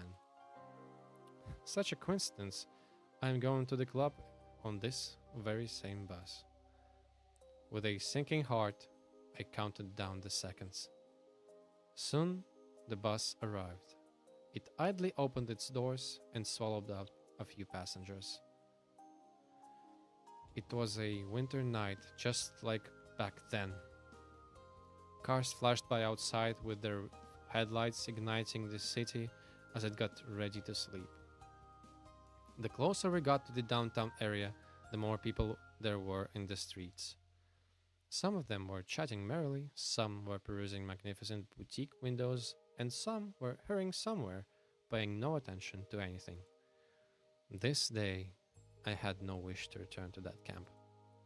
Any other time, maybe, but not today. I must play the concert, and the rest can go to hell. I had a clear aim, and nothing else mattered. The club was considerably bigger than the one we played our first concert in, but at the moment it was empty. The sound check was going on. I couldn't hear the drums through the monitor loudspeakers, which I desperately tried to tell the sound guy about. Sound tuned, gadgets installed, set lists are prepared. Ready to rock? But it is a special day. We are not doing the warm up. The other guys are doing the warm up before our concert. Thus, our entrance is last. As I listened to the first band, I noted that they have a lot of improving to do. On the other hand, we were no better not so long ago. As the time got closer to the start of our performance, my tension grew enormous. Come on, I was literally shaking with anxiety. I decided not to listen to the other band and to wait calmly in the dressing room. Judging by their expressions, my mates were in the same mood. We were silent. Actually, we had nothing to talk about. Our parts were learned and perfected a long time ago. Only nervousness could hinder us, but we already have some experience, so everything will be fine. At least I comforted myself with this thought. And now, finally, the time has come. I don't remember how we entered the stage and greeted the audience. My consciousness turned on when the first chords of our first song came from the speakers. While sitting in the makeup room, I desperately tried to warm my ice-cold fingers, but now they ran from string to string without the slightest mistake, as if they were charmed. A thought flashed across my mind. Why didn't I still make a single mistake? When I played all these parts at home or during rehearsals, I never thought about it. Everything seemed a matter of course. But now, when I stood in front of an audience, it felt different. Somewhere deep in my mind, there was a thought that soon my fingers would slip, and thank goodness the thinking didn't interfere with me playing. Our performance was nearing the end, and now it was the time for the difficult solo I'd been learning for so long. By that point, my nervousness had vanished, and I played through it perfectly, even better than during the rehearsals. Yes! Yes! Finally, our performance was over, and the concert hall burst with applause. I smiled awkwardly, at least I thought so, and bowed several times with the rest of the band. They shouted "Encore!" to us. Even without them shouting it, I would have been glad to play something else, but we'd run out of songs as we were just a newly formed band.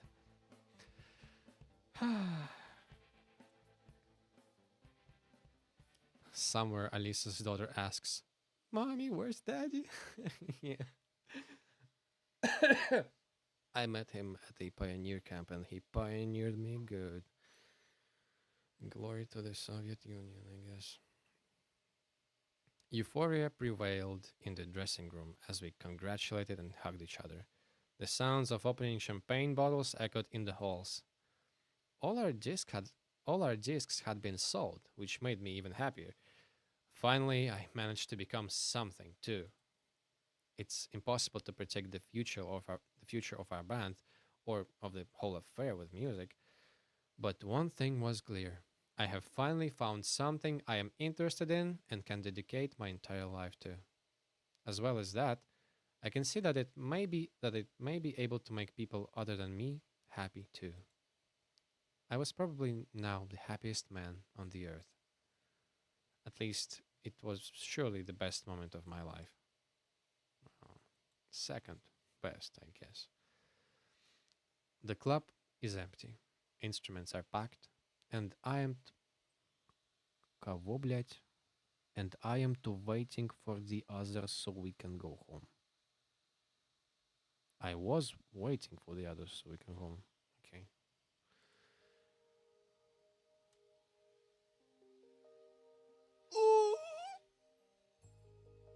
Shima. Hey! I turned around and saw a girl standing nearby. Her tone wasn't too polite, but it wasn't hostile either. I liked your performance. Thanks. The darkness of the club prevented me from clearly seeing her face, but I was sure that it was extremely familiar to me. And you. I stepped forward. Exactly. It was Alisa. I froze on the spot, unable to speak. What about me? Nothing. I just thought I'd seen you somewhere. I decided not to jump at her with questions about the pioneer camp. After all, it's possible that this girl merely looks like her. Or something like that. Anyway, it was obvious that she was seeing me for the first time. Or at least was pretending to. Well, generally it's true. She peered. My name is Simeon. Forcing an artificial smile, I offered her my hand. I actually know that. How? Read it on the internet. Yeah, of course. And you are Alisa. She replied somewhat confusedly. So I was right.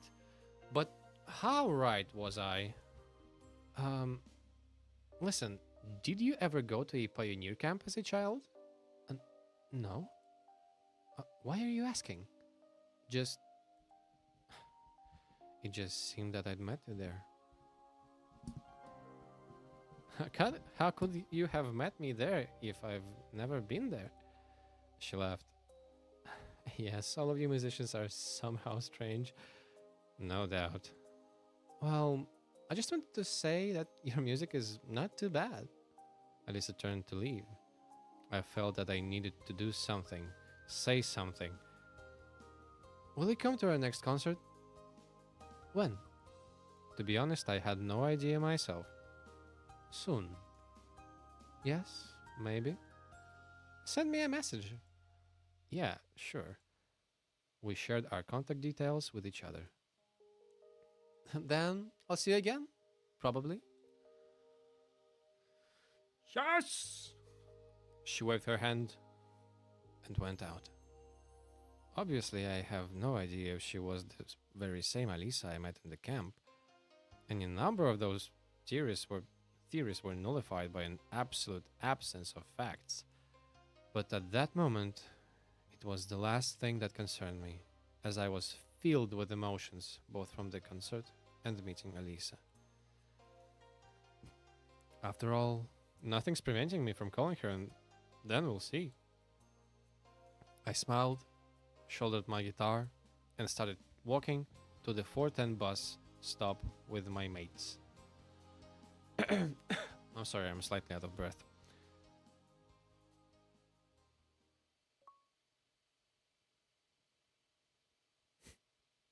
Achievement unlocked, pickup guru.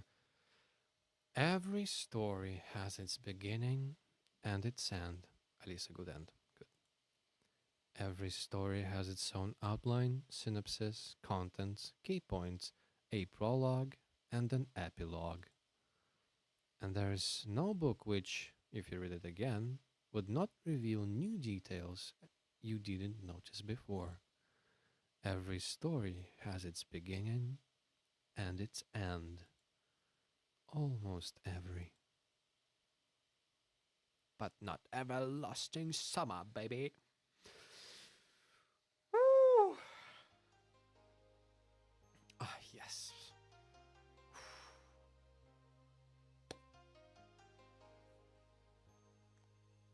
We earned that shit.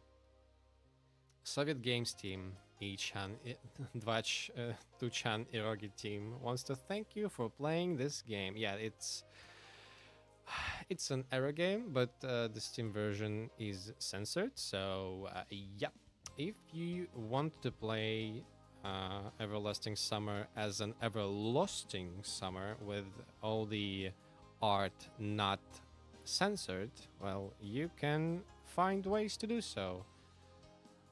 And I will also look at all the spicy CGs and naked character sprites on my own free time.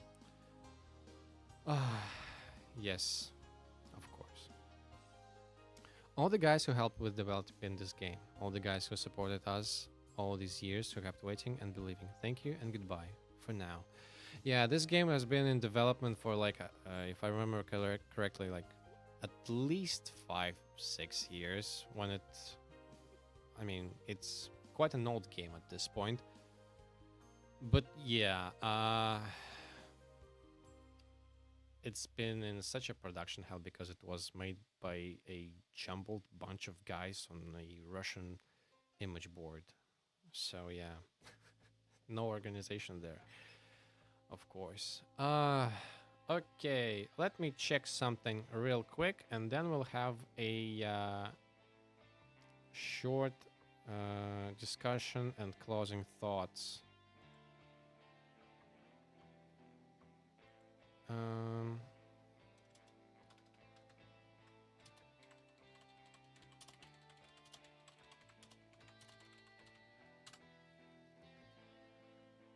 okay. Let's find some art for us to look at.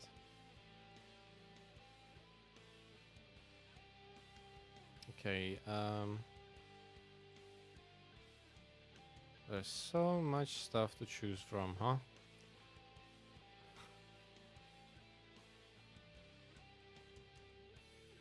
Okay. Let's put that up for now. Okay, so at least his granddaughter found him, yeah. Well, now I'm curious whether other roads make you come back and reunite like that. I am almost expecting that to happen because it's an everlasting summer. Okay, so closing thoughts on the first everlasting summer route that we've done so far, which is Alisa's route, of course, as you can tell. I, for once, really enjoyed it. The only thing that I feel it was lacking is more character interactions and so that we could discover more things about her during the course of the whole thing and not closer to the end, which I guess I mean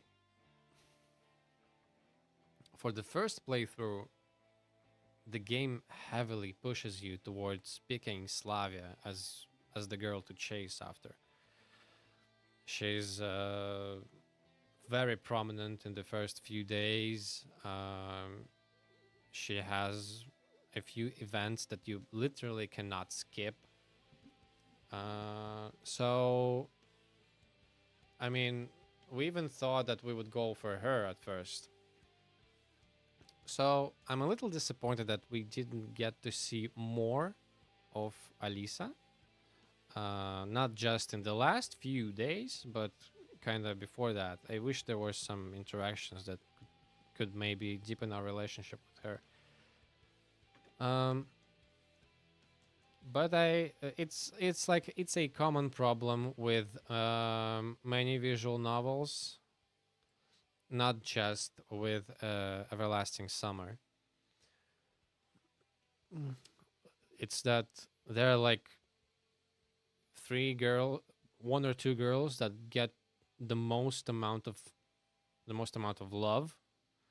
They are the most well written, uh, and everybody else they kind of just chill on the sidelines. So I feel this is sort of what happened to Alisa a little bit, a little bit. It's just that I wish we had more of her, I mean, vulnerable side in like mid mid game, so to speak. Um, yeah, something like that. But you know, this is a cult classic in in Russian VN anime community. Like Everlasting Summer is the game that has like I mean hundreds of different mods, extensions, so on and so forth. The people replay it again and again and again and again. And for some people, it really is an everlasting summer. And I didn't really understand the hype.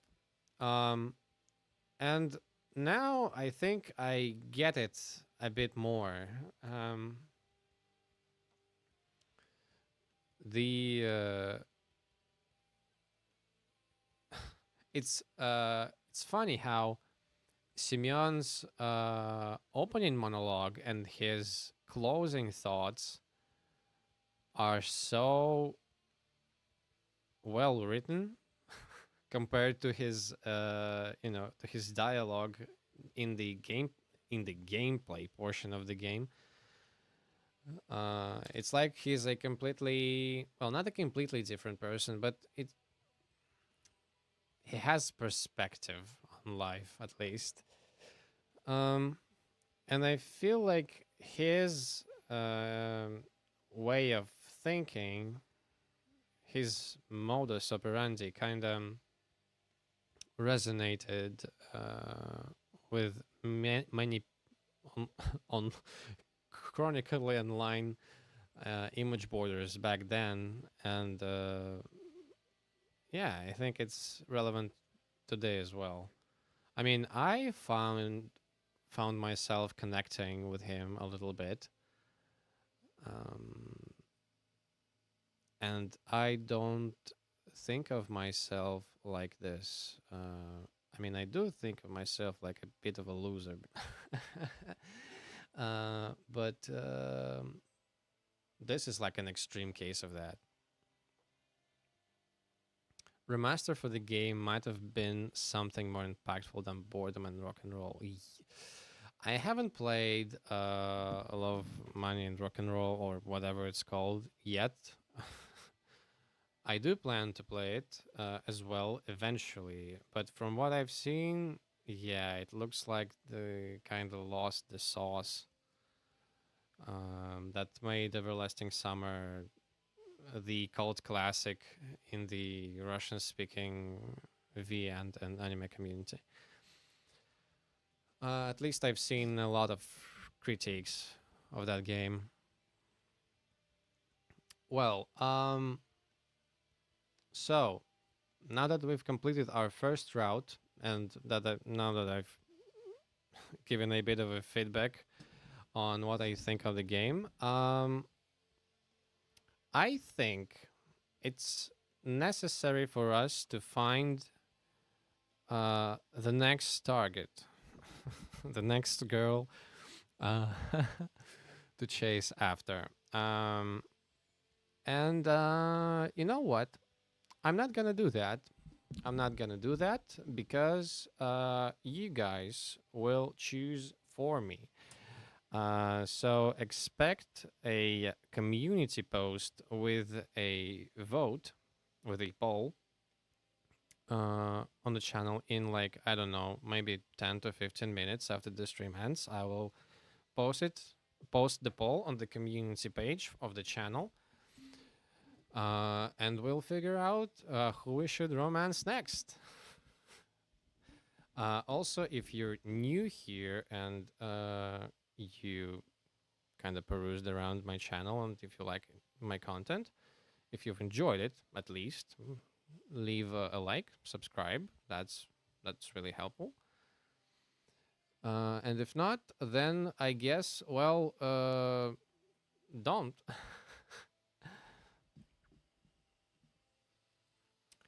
Alisa's second behind Slavia, so I guess there's too little time to flesh out all girls. Well, yeah, that's kind of what I figured. I mean, they they clearly lost a lot of productivity while doing this game in all the inefficient manners. Oh yeah. Apparently, Miko's and Liliana's routes have 40% of all lines, but they have least amount of dialogues. And this is second. I think route and ending was written by different person. Yes, I think that's kind of how it was. Maybe I'm wrong. Maybe I'm not. But anyway, I'll see you guys sometime later this Saturday, as well. We'll basically stream every Saturday. So stay tuned.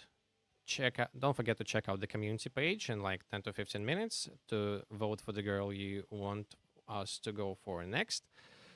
And with that, thank you guys for watching. Subscribe if you're new here. Don't forget to support me on my donation alerts or my Boosty page. Thank you guys once again. It's been Danon. Take care and have a good day. Пока.